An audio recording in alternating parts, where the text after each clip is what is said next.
Hello বন্ধুরা, welcome to তনুর সংসার। আজ কৌশিক অফিসে ঢোকার পরেই আমাকে ফোন করে বলল যে ওর স্ট্যাটাসটা চেক করতে। তো দেখে সত্যিই খুব ভালো লাগলো। দেখলাম ওরই ডেস্কে মেন্স ডে উপলক্ষে ওদের অফিস থেকে একটা গিফট আর কার্ড, তার সাথে চকলেট দিয়ে রেখেছে। এমনিতেও তোমাদের সঙ্গে এর আগেই আমি শেয়ার করেছিলাম যে ওদের অফিসে এই বিভিন্ন ধরনের সেলিব্রেশনগুলো হয়ে থাকে। তো সেটা নতুন কিছু না, কিন্তু দেখতে দেখবে খুব ভালো লাগে। এরকম একটা অফিসের পরিবার যদি বাড়ির মতন তোমাকে অনুভূতি জাগায়, তাহলে দেখবে সেখানে কাজ করার মজাটাই আলাদা হয়ে যায়, তাই না কি? তো আমিও তখন ভাবলাম যে তাহলে সত্যিই তো মেন্স ডে উপলক্ষে আমারও কিছু ওকে গিফট করা উচিত। কিন্তু এত শর্ট টাইমে কী যে গিফট করব ভেবে পেলাম না। তাই জন্যই ভাবলাম যে বাড়িতে এসে আজকে ওকে ডিনারে ওর পছন্দের মতন চিকেন ভর্তা করে খাওয়াবো। চিকেনটাকে সেদ্ধ করতে তো দিয়েছি, কিন্তু এটার আর একটু বাকি আছে। ততক্ষণে আমি পেঁয়াজ আদা রসুনগুলোও কেটে নিয়েছি। আর এবছর চিলড্রেন্স ডেতে যেহেতু আমি বাড়িতে সেলিব্রেট করতে পারিনি বাবানের সাথে, কারণ ওদের টিউশনে খুব ভালো প্রোগ্রাম ছিল, ও ওখানেই ছিল সেই দিনটাতে। খুব এনজয় করেছে, বাপরে বাপ! সেই ভিডিও যদি তোমাদের সামনে দেখাতে পারতাম তোমরা তো হেসেই খুন হয়ে যেতে। যাই হোক, ওই জন্য ভাবলাম আজকেই একেবারে সব কিছু একসঙ্গে সেলিব্রেট করব আমরা ডিনারের সময়। তো তাই জন্য বাবানের জন্য অর্ডার করেছিলাম পিৎজা, যেটা ওর ফেভারিট।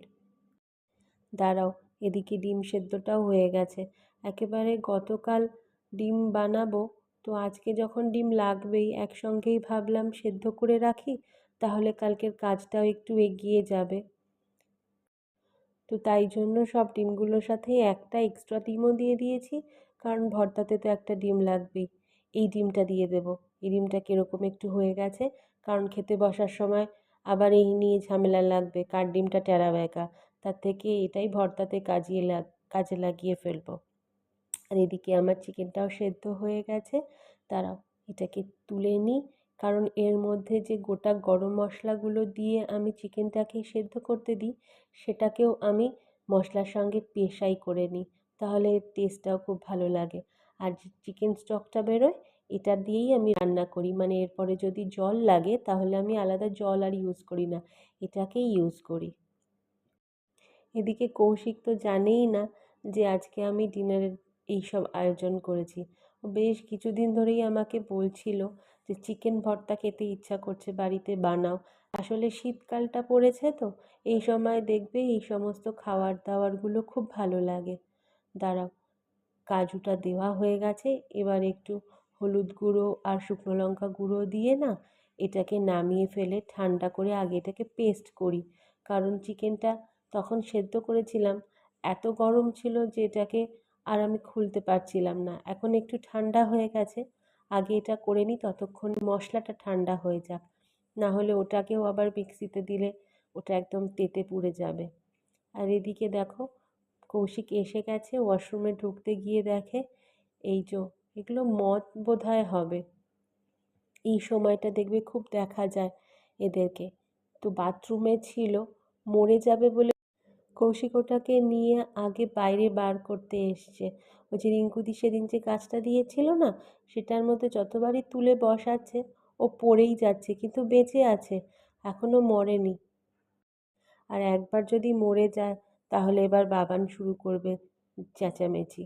ওই জন্য আগে থেকেই কৌশিক এটাকে নিয়ে সেফ সাইড করছে, যাতে এটা কোনো রকমভাবে মরে না যায়। কারণ ঢুকে যায় সন্ধেবেলা দরজা জানলা খোলা থাকলে, আর পাখা চললেই এগুলোর ডানা এতটাই অপলকা হয় যে লাগলেই কেটে যায়, তখন দেখেও ভারী কষ্ট লাগে। হুম, তোমারও তো চিলড্রেন্স ডে বাড়িতে পালন করতে পারিনি, তাই আজকে একসঙ্গে সেলিব্রেট করব আমরা। ঠিক আছে, কি দিয়েছে দেখি বাবাকে? ও যেহেতু পড়তে গেছিল, এইগুলোর কোনো কিছুই ও জানে না। এসে দেখে খুব আনন্দিত হয়েছে, কারণ ওর স্পেশাল ফেভারিট পিৎজা অর্ডার করা হয়েছে। আর ওর বাবা যে সকালবেলাই আমাকে ফোনে এইসব বলেছে ওদের অফিসের এই বিষয়টা, আমি ওকে জানাইনি। তাই এখানে এসেই আগে ওকে যখনই বলেছি ও গিফট খুলতে ব্যতিব্যস্ত হয়ে পড়েছে।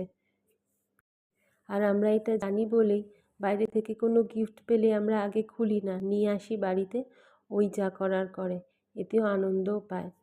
আসলে সারাদিন তো থাকি না, এই ছোট ছোট আনন্দগুলো যদি ওকে দিতে পারি তাতেই অনেকটা শান্তি অনুভব করি আমরা।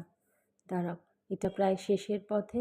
এবার আর কিছুই না, ওই যে ডিমটা আর একটু ধনেপাতা কুচি নিয়ে ওপরে দিয়ে দেব।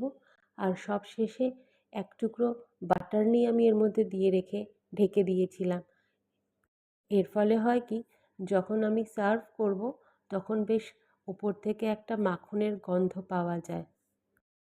কৌশিককে যখনই খেতে ডাকলাম ও তো টেবিলে বসার আগেই বলল বেশ ভালোই নাকি গন্ধ বেরিয়েছে। যাই হোক, খেয়ে দেখলে বোঝা যাবে। আর একজন বাবু ব্যস্ত তার খাবার নিয়ে। এই যে এখন কোনটা কি গরম করতে হবে না ঠান্ডা হয়ে গেছে সেসব নিয়ে এখন পরীক্ষা নিরীক্ষা চলছে। আসলে ও যখন ছিল না তখন অর্ডারটা করেছিলাম, তাও প্রায় 1 ঘন্টা হয়ে গেছে। এখন অবশ্যই সেটা ঠান্ডা হয়ে যাওয়ারই কথা, তাই এটাকে আবার একটু গরম করে দিলাম। তো আজকের ভিডিওটা এখানেই শেষ করলাম। ভালো লাগলে অবশ্যই লাইক করে চ্যানেলটা সাবস্ক্রাইব করো। টাটা।